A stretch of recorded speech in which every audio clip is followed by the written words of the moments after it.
السلام عليكم ورحمة الله وبركاته.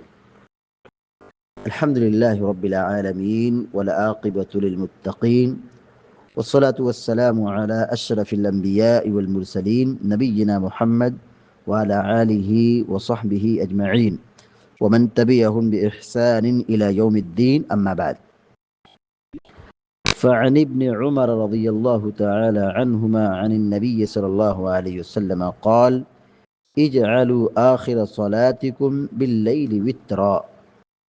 بلوغ المرام من ادلت الاحکام کی حدیث نمبر 303 ابھی آپ کے سامنے پڑھی گئی ہے۔ حدیث کے راوی مشہور صحابی سیدنا عبداللہ بن عمر رضی اللہ تعالیٰ عنہما ہیں۔ وہ بیان کرتے ہیں کہ اللہ کے نبی صلی اللہ علیہ وسلم نے فرمایا: اجعلوا آخر صلاتکم باللیل وترا.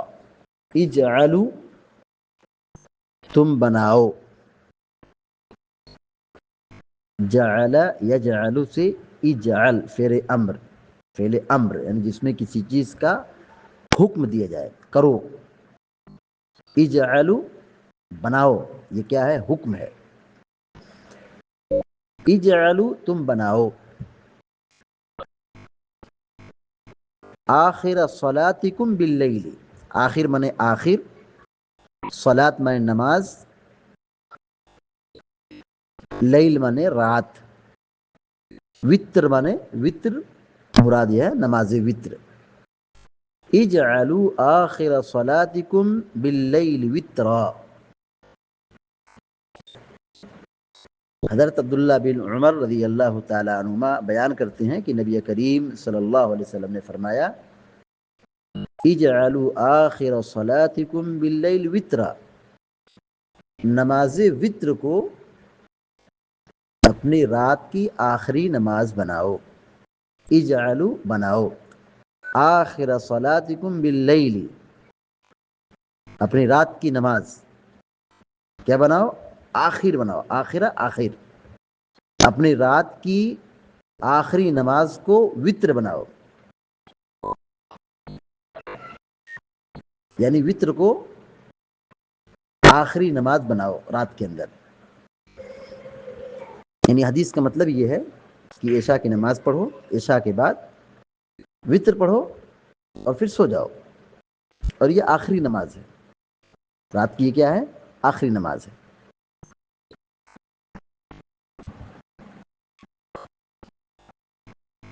اس حدیث میں پیارے نبی صلی اللہ علیہ وسلم نے نماز وتر کی تاکید کی ہے اور ساتھ ہی ساتھ یہ کہا ہے کہ اس کو رات کی آخری نماز بناؤ. یعنی سب سے آخری رکعت جو آدمی پڑھے رات کے اندر وہ کون سی نماز ہو؟ نماز وتر ہو. یہاں پر جو اللہ کے نبی صلی اللہ علیہ وسلم نے حکم دیا ہے، ظاہر ہے حکم وجوب کے لیے آتا ہے. یعنی آپ نے کوئی کام کرنے کا حکم دے، اس کا کرنا کیا ہے؟ ضروری ہے. نبی کا حکم ہے تو کرنا ہے. لیکن یہاں پر نبی علیہ الصلوۃ والسلام نے جو حکم دیا ہے یہ وجوب کے معنی میں نہیں ہے. یہ کس کے معنی میں ہے؟ یہ مندوب اور استحباب کے معنی میں ہے. یعنی ایسا کرنا مستحب ہے. ایسا کرنا کیا ہے؟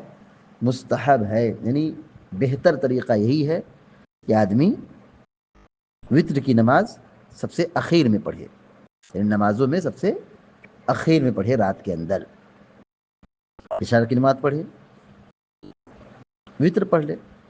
یا اگر کسی کو قیام کرنا ہے تو قیام اللیل کر دے فجر سے پہلے، یا رات کے کسی حصے میں آدھی رات کے بعد، یا سو کر اٹھنے کے بعد، یا فجر سے پہلے قیام اللیل کر لے پھر وتر پڑھے.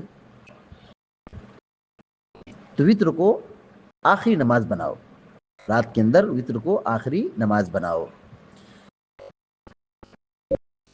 یہ استحباب کے لیے ہے، یعنی وتر کے بعد بھی نماز ادا کر سکتے ہیں. کوئی ضروری نہیں کہ وتر کے بعد نماز نہیں پڑھ سکتے ہیں. وتر کے بعد بھی نماز پڑھ سکتے ہیں. البتہ افضل اور بہتر یہی کہ آدمی وتر پڑھے اور یہ آخر رات کی نماز ہو. اللہ کے نبی صلی اللہ علیہ وسلم وتر کے بعد بھی 2 رکعت پڑھتے تھے. مسلم شریف کی روایت ہے کہ حضرت عائشہ صدیقہ رضی اللہ تعالیٰ کہتی کہ یصلی 8 رکعات، اللہ کے نبی صلی اللہ علیہ وسلم 8 رکعت پڑھتے تھے. یعنی 8 رکعت کیا کون سی نماز تھی؟ یہ قیام اللیل، تراویح، تہجد، رات کی نماز. ثم یوتر، پھر آپ وتر پڑھتے تھے. تراویح پڑھ لیے، تہجد پڑھ لیے، پھر آپ صلی اللہ علیہ وسلم 3 رکعت وتر پڑھتے تھے. ثم یصلی رکعتین وهو جالس. مسلم شریف کی روایت میں یہ ہے کہ اللہ کے نبی صلی اللہ علیہ وسلم وتر کے بعد 2 رکعت پڑھتے تھے وهو جالس، اور آپ بیٹھے ہوتے تھے. یعنی بیٹھ کر آپ 2 رکعت نماز پڑھتے تھے. تو وتر کے بعد نماز پڑھنے کی گنجائش. اللہ کے نبی صلی اللہ علیہ وسلم وتر کے بعد 2 رکعت بیٹھ کر پڑھتے تھے. اس سے پتہ چلتا ہے کہ یہاں جو نبی علیہ الصلوۃ والسلام نے فرمایا کہ اجعلوا آخر صلاتکم باللیل وترا، اپنے رات کی آخری نماز کو وتر بناؤ، یعنی وتر کو سب سے اخیر میں پڑھو. یہ استحباب کے لیے ہے. یہ کس کے لیے ہے؟ یہ واجب اور کمپلسری نہیں ہے، یہ فرض نہیں ہے. یہ کیا ہے؟ استحباب کے معنی میں ہے کہ آخری نماز بناؤ، یعنی ایسا کرنا بہتر اور مستحب ہے. البتہ اگر کوئی آدمی وتر کے بعد بھی نماز پڑھنا چاہتا ہے، قیام اللیل کرنا چاہتا ہے، تو بلا شبہ وہ نماز پڑھ سکتا ہے. جیسے مثال کے طور پر ایک آدمی ہے، عشاء کی نماز پڑھا اور اس کا معمول یہ تھا کہ وہ وتر کی نماز پڑھ لیتا تھا. وتر کی نماز پڑھ لیا، پھر سو گیا، پھر اس کی نیند کھل گئی. اب وہ چاہتا ہے کہ میں کچھ نفل نماز پڑھوں، قیام کروں، تہجد پڑھوں. تو اب چونکہ وہ رات میں وتر پڑھ کے سویا ہے، اب پھر وہ رات میں کچھ اور نماز پڑھنا چاہتا ہے، نفلی نماز پڑھنا چاہتا ہے، تو بلا شبہ وہ وتر کے بعد بھی پڑھ سکتا ہے. اس سے یہ پتہ چلتا ہے کہ اگر کوئی آدمی وتر کے بعد قیام کر رہا ہے تو وہ قیام کر سکتا ہے، پھر مزید اسے وتر پڑھنے کی ضرورت نہیں ہے. وتر پڑھنے کی الگ سے بالکل ضرورت نہیں ہے، کیونکہ وہ وتر پڑھ چکا ہے. اور وتر کے بعد بھی نفل آدمی پڑھ سکتا ہے. کچھ لوگوں نے یہ سمجھا ہے کہ چونکہ وہ وتر پڑھا ہے تو اب اس وتر کو توڑنے کے لیے 1 رکعت پڑھے گا، تو 1 رکعت پھر پڑھے گا، پھر اس کے بعد قیام کرے گا، اور پھر قیام کے بعد وتر پڑھے گا.